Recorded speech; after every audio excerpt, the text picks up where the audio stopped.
Hi, all JEE NEET aspirants of India. I hope it is a good news for you. CHEMMaster YouTube channel is going to provide you the complete and detailed conceptual solutions of previous years of JEE and NEET chemistry questions.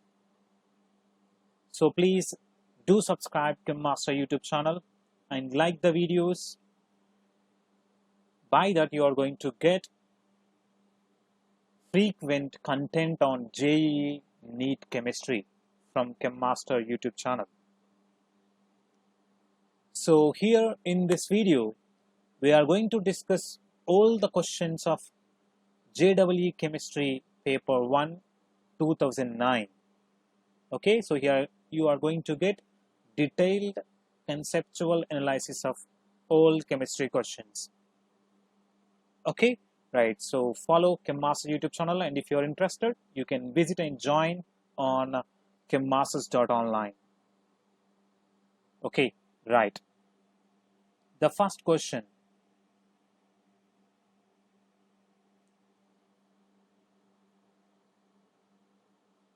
Here,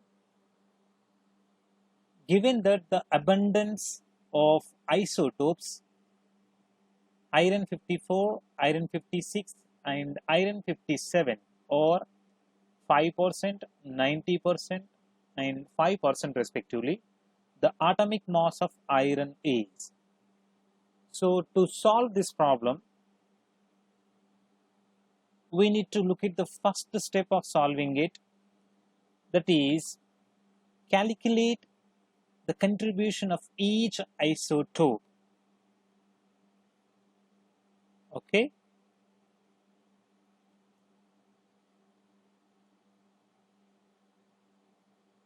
right, here iron 54.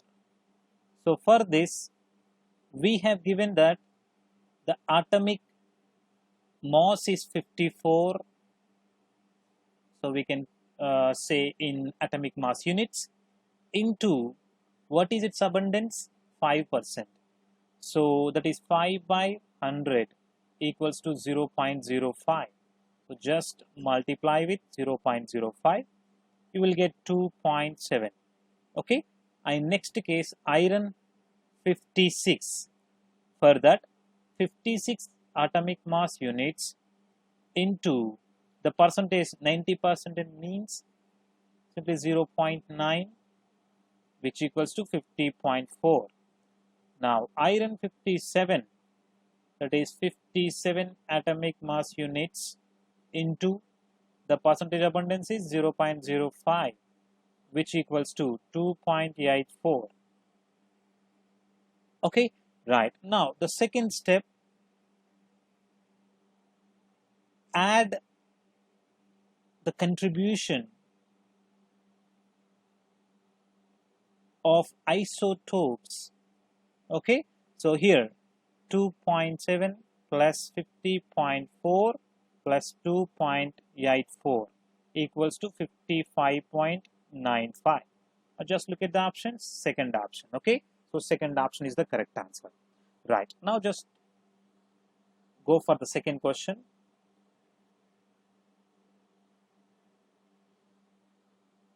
The term that corrects for the attractive forces present in a real gas in the van der Waals equation is. Van der Waals equation is very important for your JEE and NEET chemistry, so just focus on that concept. Okay, right, and we know that ideal gas equation, PV is equal to N or T. Here P is pressure, V is volume, N is equal to number of moles of gas, and R is equal to gas constant, and T is equals temperature in kelvins. Okay, right, and real gas will deviate from the ideal gas equation. So that's why van der Waals equation for real gases is expressed as P plus A into N square by V into V minus N into B equals to N or T. Okay, here P indicates measured or real pressure. Okay, and A n square by V is the correction. Just write down correction for attractive forces. Okay, right. And here V is the container volume. Okay, so here NB is the correction for volume of particles. Okay, volume of particles which we are considering, right? And here, just look at the given options. We have given that we need to give, or we need to find the term that corrects for the attractive forces present in real gases. So simply A n square by V. So A n square by V. So sorry, here it should be V. Okay, so second option is the correct one. Okay, right. And next question. Among the electrolytes here, Na2SO4, CaCl2, Al2SO43 and NH4Cl, the most effective coagulating agent for Sb2S3 sol is. Okay, first thing we need to know the given sol, is it negative sol or positive sol? That is the question. Okay, right. Here, stibinum sulfide is a negative sol. Just remember that almost all sulfide sols are negative sols. Okay, and all hydroxide sols, almost all hydroxide sols are positive sols. Okay, so the negative sol attracted with positive coagulating agents. Okay, listen carefully. Right, and that's why here, according to Hardy, just take it, Hardy-Schurz rule, ions carrying the charge opposite to that of sol particles are effective in causing coagulation of sol.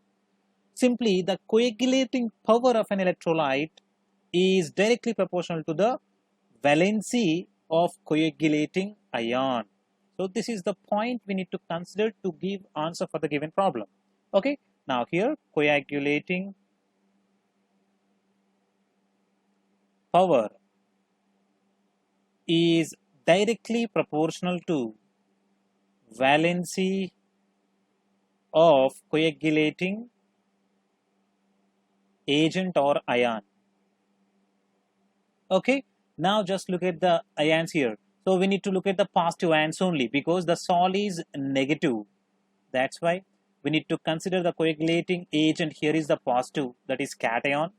So sodium is in +1 oxidation state, calcium is in +2 oxidation state, aluminum, each aluminum is in +3 oxidation state, NH4 plus, so that is in +1 oxidation state, which is having highest valency here, +3.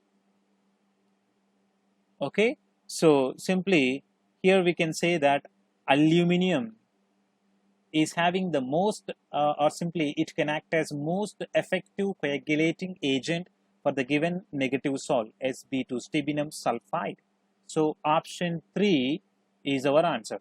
Now try to find the correct, that means the order of effective coagulating agents for the given negative sol. This is the question for you, and if you can't get it, so just comment on the video, so I will explain. Okay, right. And next question, the Henry's law constant for the solubility of N2 gas in water at 298 Kelvin is 1 into 10 power 5 atmospheric pressure. The mole fraction of N2 in air is 0.8. The number of moles of N2 from air dissolved in 10 moles of water at 298 Kelvin and 5 atmospheric pressure is. Right, and here to give answer for this problem, we need to have some basic knowledge on Henry's law. Okay, so according to Henry's law, pressure P is equal to Kg into X. Here, what is Kg? Simply Henry's law constant for gas. Okay, Henry's law constant for gas which is dissolved in water, and where X indicating mole fraction. Okay, right, and now the mole fraction here, just to say N and 2. So the number of moles of N2 gas equals to number of moles of water molecule into, so here partial pressure of N2 by Henry's law constant for nitrogen gas which is dissolved in water. Okay, now so here the partial pressure of N2 gas which is dissolved in water equals to mole fraction of nitrogen gas into here partial pressure of air. Okay, right, and now so we have given that mole fraction of N2 as 0.8, just substitute here, and the pressure of air, so pressure of air is you can see where, so 5 atmospheric pressure, so just substitute here, then you can get 4 atmosphere. Okay, now the number of moles of N2 equals to, here just substitute, so that is the number of moles of water, here 10 moles of water. Okay, so 10 moles of water is given, just substitute. Okay, so 10 moles into the partial pressure of nitrogen is calculated, that is 4 atmosphere by, so the constant, Henry's law constant for N2 dissolved in water, so that is almost equals to 1 into 10 power 5 which is given here, 1 in 10 power 5 atmosphere. Okay, so you can get 4 into 10 power minus 4 moles. This is the answer. Okay, right, and next question. The reaction of P4 with X leads selectively to P4O6 is. Here the answer is whenever P4 reacts with oxygen in presence of nitrogen. That means here whenever the combination of molecular oxygen nitrogen is there, simply it gives, or it is the source of limited oxygen.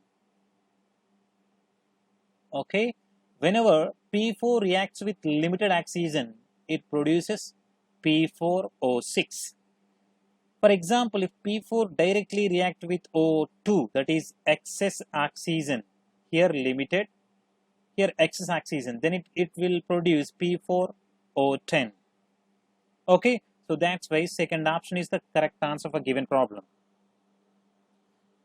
Next question, the correct acidity order of the following is. So first thing, what is acidity? The ability to donate or to lose proton of a compound is simply considered as acidity of that particular, or the acidic strength of that particular compound. Okay, right, here the simple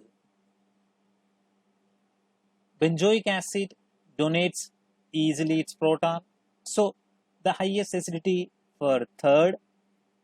Okay, now the second case where the methyl group is moderate electron donating group, that's why when you compare with third one, so third one is having highest acidity than fourth, because whenever electron density increases towards its carboxylic acid group, it is not going to lose its proton easily. That's why its acidic strength somewhat decreases when we compared with free benzoic acid. Okay, so that's why 3 is greater than 4. Now when you compare these two, here chlorine is electronegative, okay, so it can attract electrons, that's why. So here the electrons from this axis and maybe dragging towards this chlorine. In this case, the hydrogen can be easily cleaved as H plus, okay, so here phenaxidine can easily form. That's why second one is having higher acidity than free phenol. So based on this analysis, we can simply choose that first option is the correct answer of the given problem. Okay, right. And next question, among cellulose, PVC, nylon and natural rubber, the polymer in which the intermolecular forces of attraction is weakest in. So try to find out the structure of nylon, okay. So you need to have the command on structures of the most important polymers, okay, right. When you observe nylon, so nylon having hydrogen bondings, okay, intermolecular hydrogen bondings between nitrogen and hydrogen of two nylon molecules. So hydrogen bonding increases the strength of nylon molecules, okay. Now just look at polyvinyl chloride. In polyvinyl chloride, dipole interactions, okay, dipole interactions due to electrostatic attraction. Just write down electrostatic attraction between chlorine and hydrogen. So that's why here polyvinyl chloride is also strongest one. That means the interaction intermolecular forces are strong. Now just look at cellulose. In cellulose, intra and inter molecular hydrogen bonding is possible.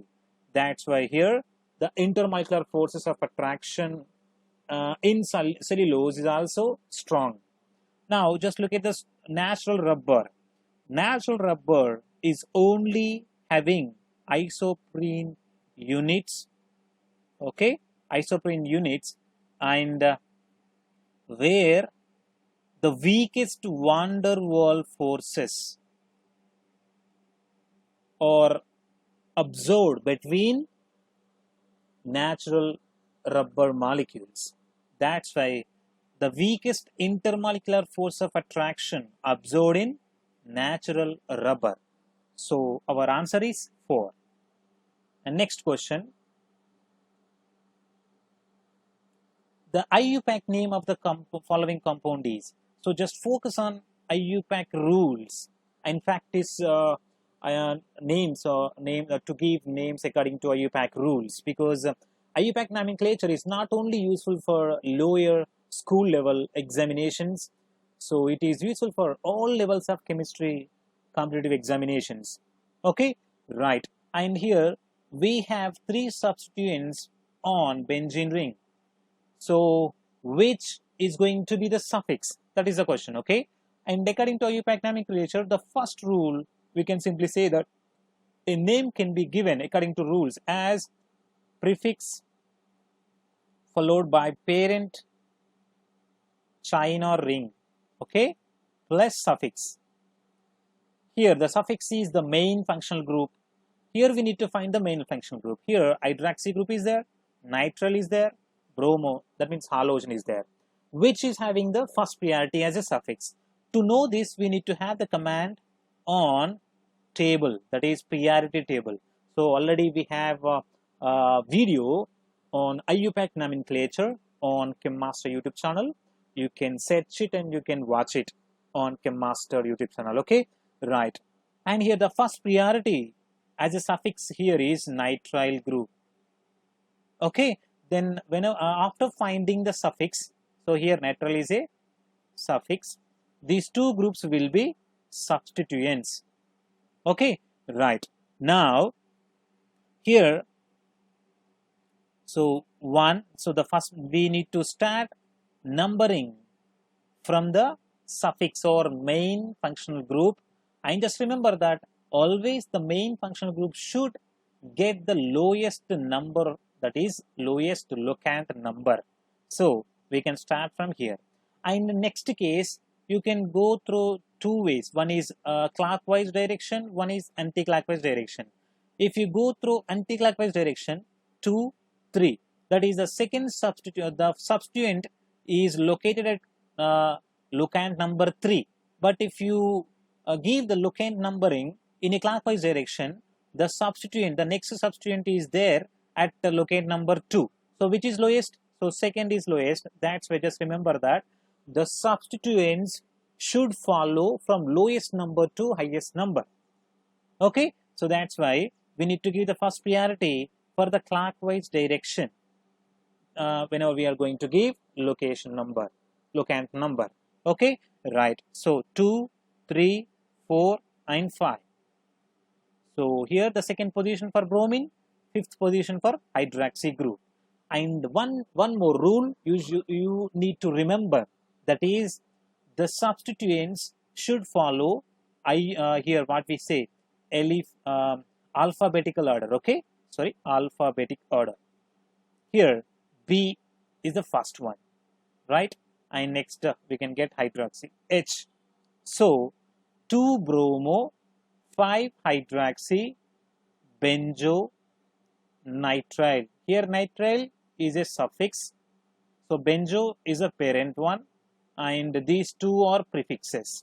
Okay, so we have followed the lowest locant number to highest locant number, and here we need to go with the most important point is the substituents should be given in an alphabetic order. So option B is the correct answer. Got it? Right. Next question. The correct statements regarding defects in solids is or. Now just look at the first statement. Frankel defect is usually favored by a very small difference in size of cation and anion. Second statement, Frankel defect is a dislocation defect. Entrapping of electron in the lattice leads to formation of F center. Schottky defects have no effect on physical properties of the solids. We can say the first statement is a wrong one because the size differences can be seen. So cation and anion size differences can be seen. Okay, and at the same time, the Frankel defect is a dislocation defect. This is the correct statement because in Frankel defect, the ions, for example, if we consider cation just dislocate from its position and moves into the interstitial space. Okay, interstitial space of that crystal lattice. That's why we consider it as dislocation defect. Okay, next one, trapping of electron in the lattice leads to the formation of F center. This is the correct statement. So B and C are correct statements. Now Schottky defects have no effect on physical properties of the solids. This is wrong one. Okay, because a Schottky defect leads to change in the density of the lattice. Okay, so it is going to change the physical properties of the solids. So option D is wrong. Simply B and C are the correct statements. Next question, the compound or compounds that exhibits geometrical isomerism is or. So in simple cases for your standard of JEE NEET examination purpose, so the geometrical isomerism is simply considered as cis and trans. Just okay. So cis and trans, we need to find the compounds which can give cis and trans or the correct structures for the given question. Okay, right. If you look at the C here, platinum, Cl, so 2Cl. So just you can see this is the coordination sphere and it is ionic sphere. We need to consider only the ligands in coordination sphere. Okay, right. And we know that here En, that is ethylene diamine. So ethylene diamine is a bidentate ligand which can coordinate with two coordinating sites of it. Okay, right. Now, so here is a two nitrogens of one ethylene diamine and here is the ethylene diamine. Okay, now the next possibility for this, two chlorines here, nitrogens. Okay, you can see it is cis and it is trans. Now just look at the option D here, platinum, where two chlorines are in, okay, you can draw cis position to each other. Here NH3, NH3 and NH3. So here we can say cis. In another possible geometry, two chlorines are trans to each other, and here the nitrogens. So we can say trans. So option C and D are the compounds that exhibit geometrical isomerism. Now just look at the first one, where platinum is having two chlorines and one ethylene diamine. It is not going to produce cis and trans isomers, okay? Right. And next one, where platinum with two ethylene diamines and here these two chlorines are out of the coordination sphere. Only two ethylene diamines are inside, okay? So in this case, so this is the structure we can see in the coordination sphere.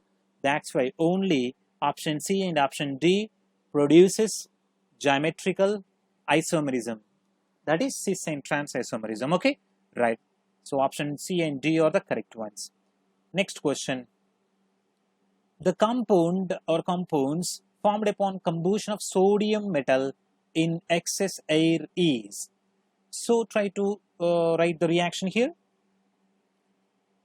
Sodium, whenever reacting with limited molecular oxygen, okay, limited molecular oxygen, it produces Na2O, okay, that is sodium oxide.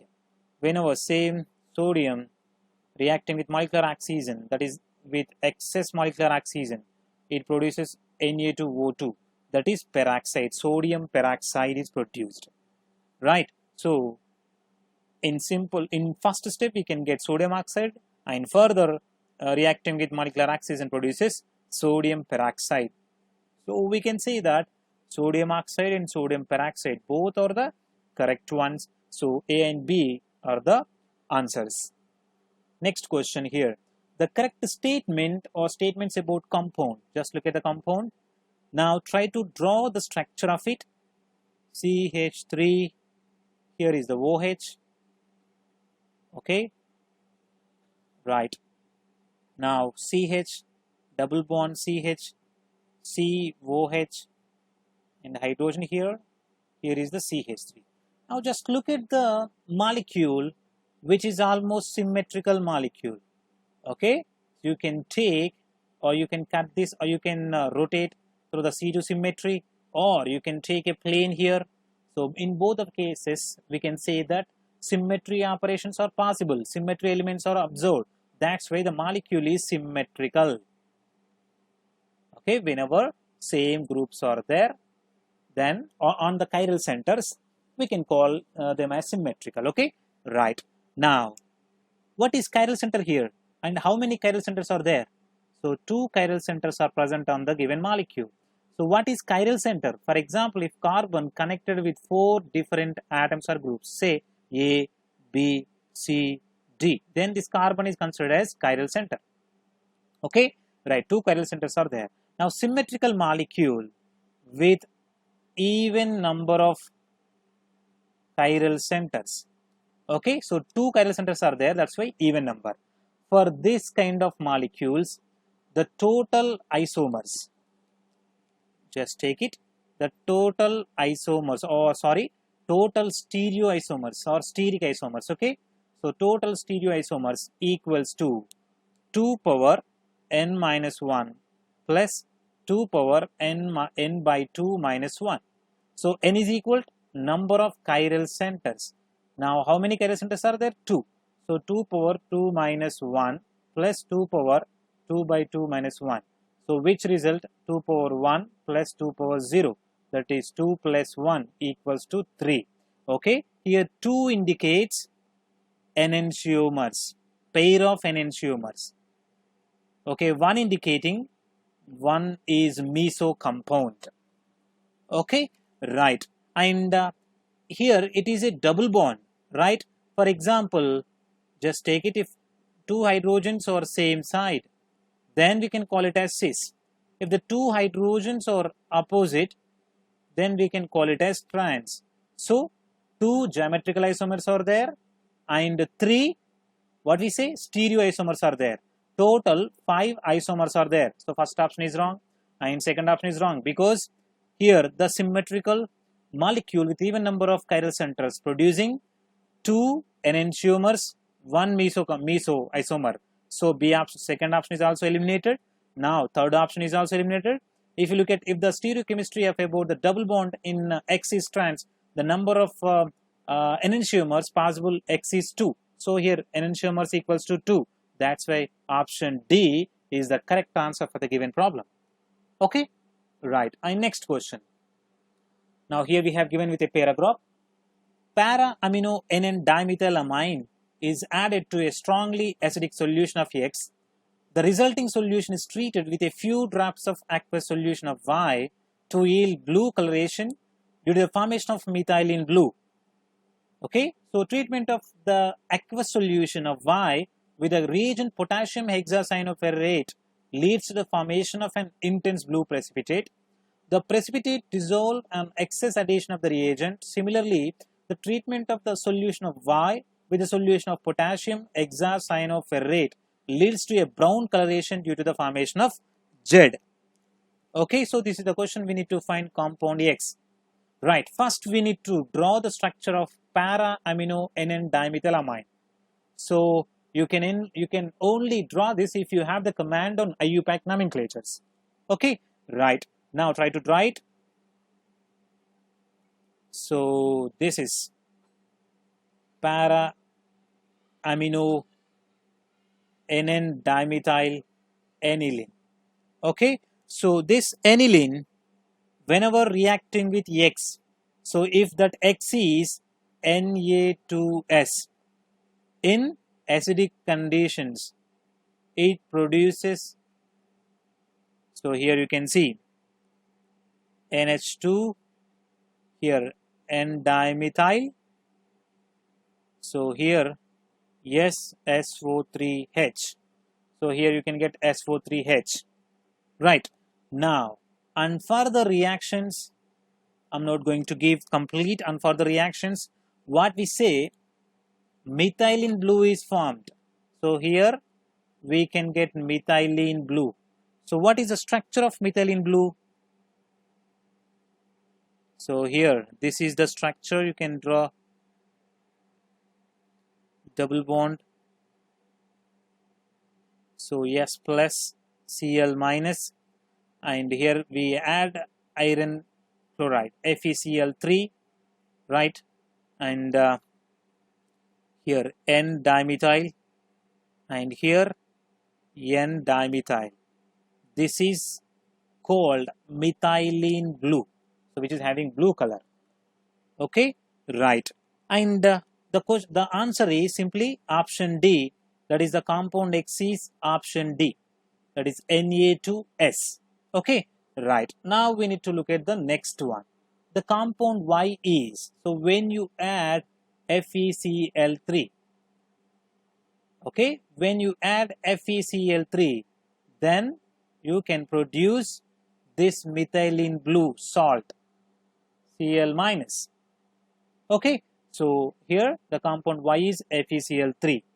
Now next one, the compound Z is, so here whenever FeCl3 reacting with potassium ferrocyanate, so K3FeCN6, so where you can see potassium is in +1 oxidation state, so the total coordinations pair with -3 oxidation state. Okay, so this is potassium ferrocyanate, which is given in that problem. Okay, so when the reaction takes place, iron replaces potassium. That's it. Here FeCN6. So here iron is in +3 oxidation state, and the total coordinating pair having -3 oxidation state. So which is the correct one? Second option is the correct answer. Okay, right. And next question. So the carbonyl compound P which gives positive iodoform test, undergoes reaction with methyl magnesium bromide, that is Grignard reagent, okay, followed by dehydration to give an olefin Q. So here dehydration, that is loss of water. So next, ozonolysis of Q leads to dicarbonyl compound R, which undergo intramolecular aldol reaction to give predominantly S. Okay, now we need to draw the sequence of reactions here. The first thing, the carbonyl compound P, which gives positive iodoform test. So here in the given options, right? Now just look at given options. Which one give positive iodoform test? So simply the first one, A, option A, can give, here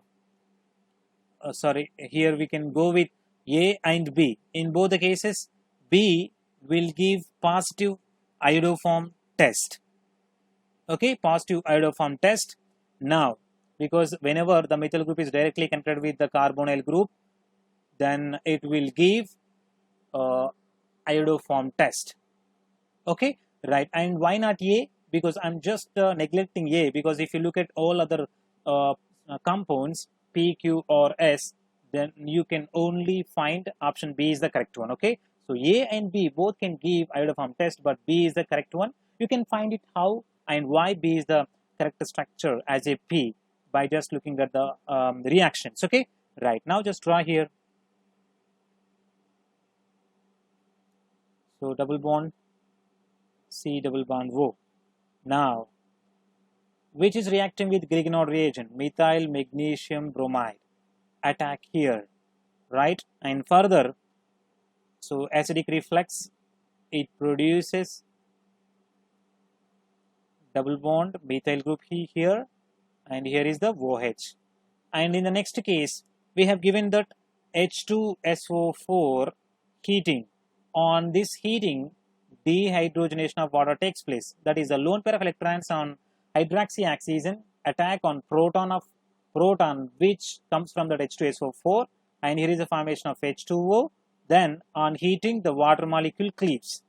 This is the process. Okay, now here double bond plus. So here what you can see, simply acylation takes place. Sorry, here what we say, alkylation takes place. The double bond attack on this carbocation. Now here you will get this. So here is a methyl, here is a methyl. Okay, now sorry, here you can draw the two methyl groups. So two methyl groups here. Then here is a positive charge. Now in the next step, loss of proton takes place and restores aromatic nature of the ring. Okay, right. Now here is the double bond. So don't miss it. So this is the structure you will get. In the next case, so what we have given, this is Q. Okay, it is Q. Now in the next step, ozonolysis takes place, followed by zinc, that is reduction, zinc hydrolysis. The double bond cleaves here. So zinc hydrolysis leads to the formation of controlled oxidation, that is, it is going to produce aldehyde. Okay, right, on this free double bond. Now in that case, it produces double bond OH, right, and here C double bond O CH3. That is a step you can get. Next step. In the next step, we have given with hydroxide.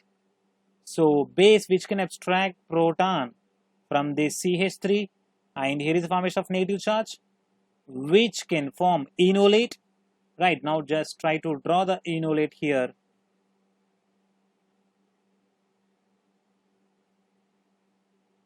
Okay, O minus, here is a double bond. So this O minus just moves back and enolate attack on this aldehyde. So in that case, here is a formation of a 6-membered ring like this. Here is the double, here is the bond. Oh, sorry, here is the double bond. Okay, right, that is carbonyl group. Now here is the OH. Now further loss of water takes place and produces the final product as given in options. Now just try to check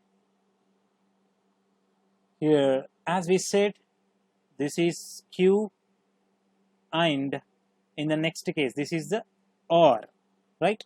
And now the final product, you can see B, option B, that is yes. Next question. Match each of the diatomic molecules in column 1 with its property or properties in column 2. So now just look at B2. So B2 molecule is having 10 electrons. Each boron contribute 5 electrons. Okay, now try to draw molecular orbital diagram, MOT. Okay.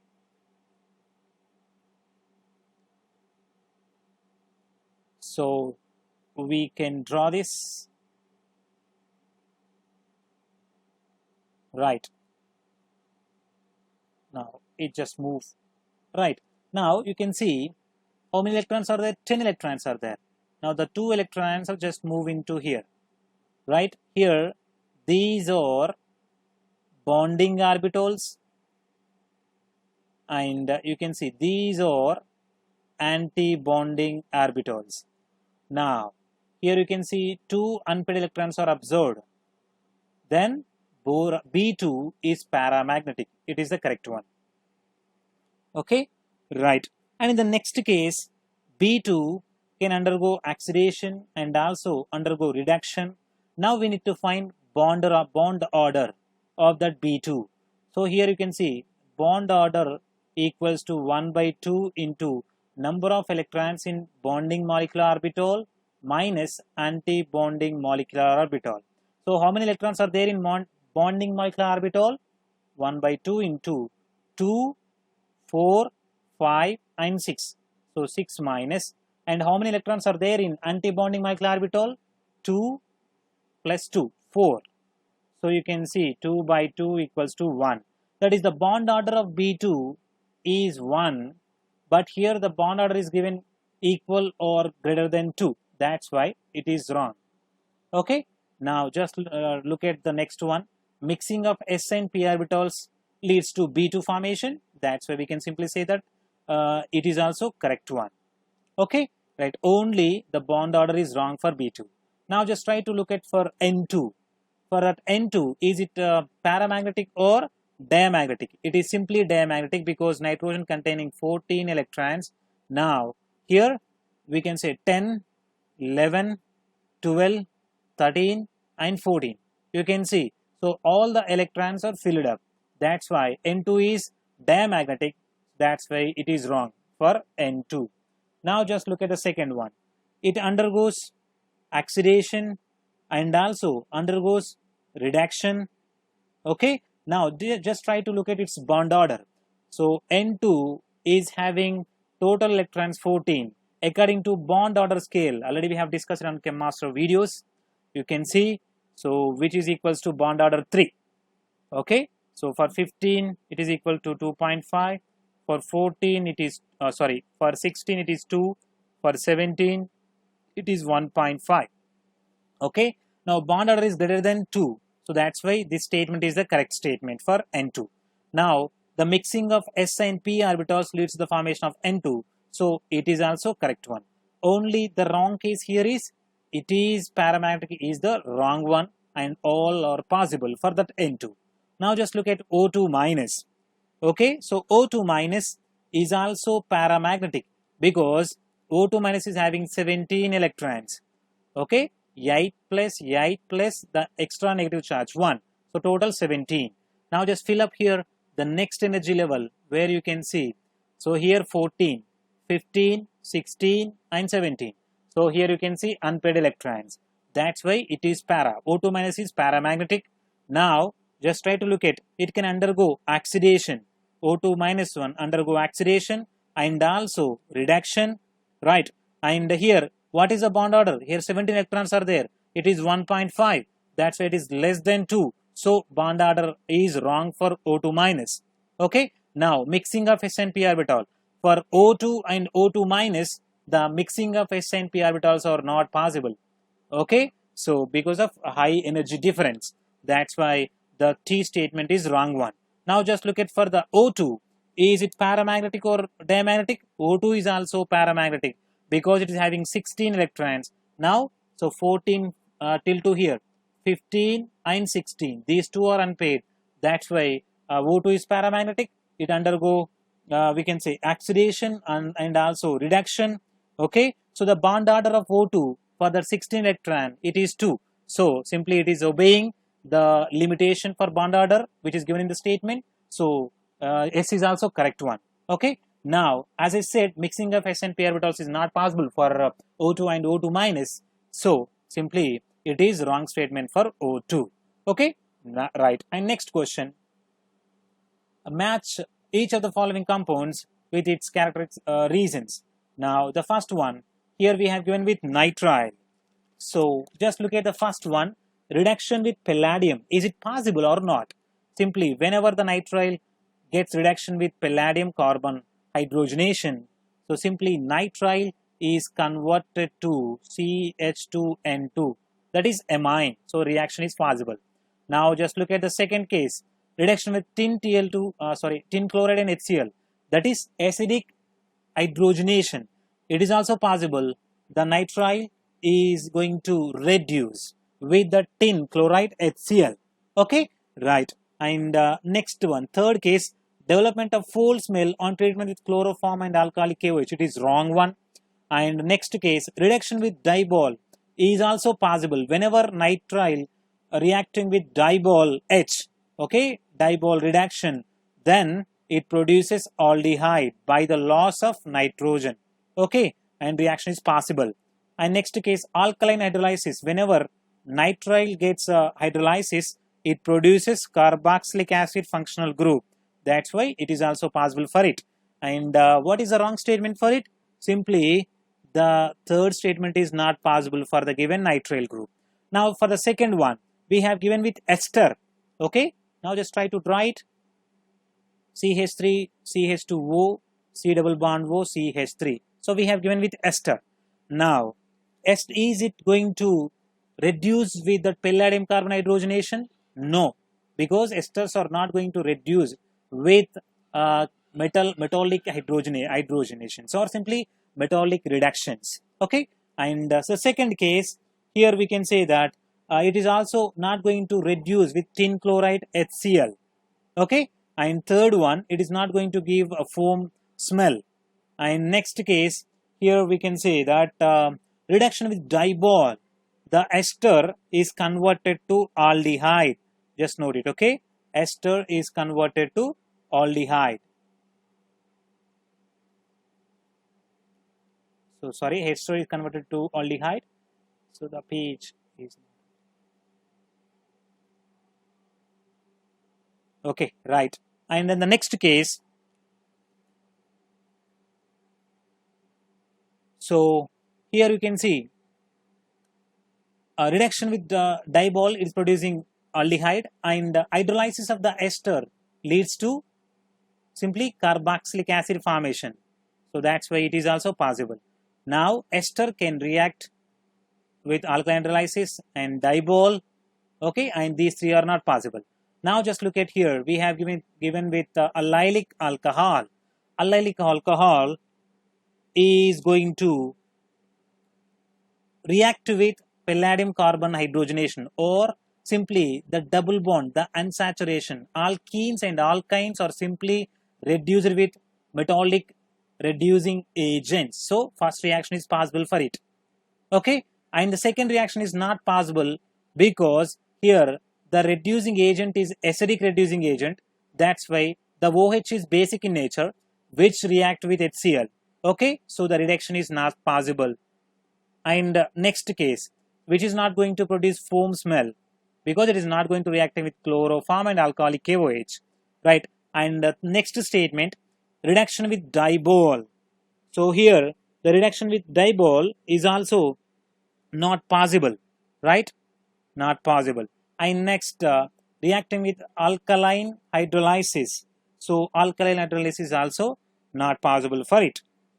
Okay, so only thing is it can react with or gets reduction with metallic reducing agent here, palladium carbon H2, right? And next one, amine. So here we can say, yeah, okay, then amine is only reacting with chloroform CHCl3 and alcoholic KOH. Okay, amine react with alcoholic KOH, produces isocyanide NC. I'm not giving complete reaction here. So amine produces isocyanide NC, so which gives foul smell. Okay, not foam, sorry, foul smell. That's why the only possible reaction of amine in the given option is here to develop foul smell on reacting with chloroform and alcoholic KOH, and amine is not going to react with any other reaction or reaction conditions which are given in column 2. Okay, right, and so please like the video and do subscribe, and we are going to give series of lectures for JEE and NEET chemistry here on CHEMMaster YouTube channel. And if you want to get further detailed conceptual courses and to practice high standard online test series, visit chemmasters.online and join the courses. Okay, thank you very much.